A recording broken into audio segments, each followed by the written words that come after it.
And now, the World Situation Report with Kimberly Gogan from the Office of the Guardian. Exploding electronic devices in Lebanon, Iraq, and Syria injures thousands. Find out who is behind it all and the real story.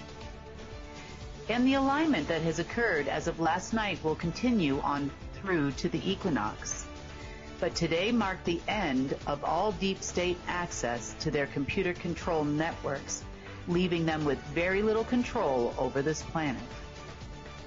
And the atomic clock of planet Earth has changed. Now all atoms are reverting to crystalline time, and the current C belongs to Source. All this and more on today's World Situation Report. And now here's the World Situation Report with Kimberly Gogan in the Office of the Guardian. Good morning, good evening, and good afternoon. Sorry, a little bit late today. It has been a really busy day, but a great day for us. So, in a lot of ways, and in some cases, there was some more cleanup to do. So, they're always up to something. Let's see. I'm going to start with this because it's relevant here, and then we'll get into our first story. So, the deep state. We have, of course, as we told you, the GIA has people in every aspect of the deep state, meaning we have our own, I guess you would say, spies in there. And we overheard some conversations that were taking place not last night, but the night before, so that would be Monday night. And they were talking a little crazy, according to our insider sources. They were basically talking about things like they feel like they're hellbound. They were saying things like, they were going to push everybody to the limits. If they're going to go down, they're going to take the whole world with them and all of humanity.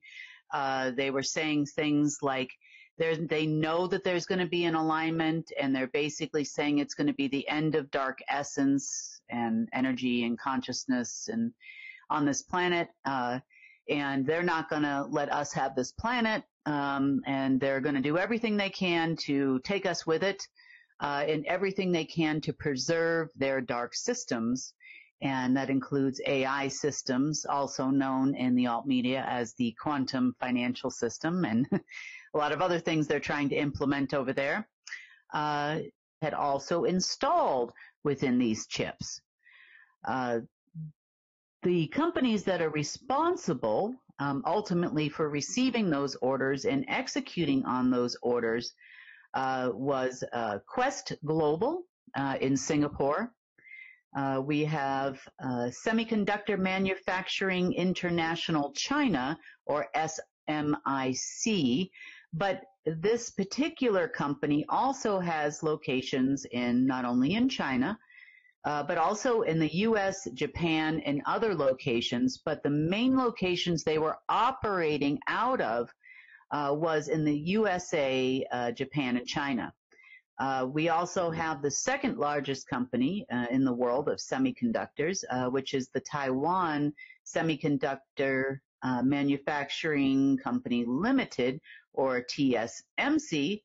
And they also were operating not only in Taiwan, but also in China, Amsterdam, and the U.S. So the idea behind what they were doing was connecting to the kernels within these chips, and then, sending out a version of what you know as an EMP, or electromagnetic pulse, which is what was actually causing the damage in the humans. So yes, it caused the batteries to explode and those kinds of things, but the injuries sustained coming through the chips within these devices is what caused the majority of these injuries. Now, they had plans doing that over the next couple of days as well. So I just wanted to say thank you, SMIC of China and TSMC of Taiwan, for allowing us to take over your network per your own stupid mistakes. Thank you. Just like we took over Huawei, the other major 5G network. So just big shout out to them for pointing that out to us. Quest Global also of Singapore